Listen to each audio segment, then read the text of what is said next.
27 வைகாசி 14. பெருநெறி. மாண்பொருளே, எனது முயற்சிகள் அனைத்தும் உன்னை அடைதற்கான நெறிகளாகுக. முழு மனத்தையும் பயன்படுத்தினால் அது நிறைவாழ்வு என்ற பெயர் பெற்று விடுகிறது.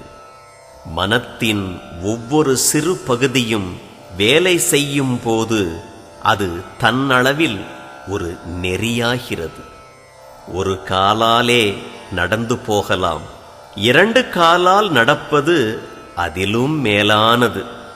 கைவீசி நடப்பது அதிலும் எளிது.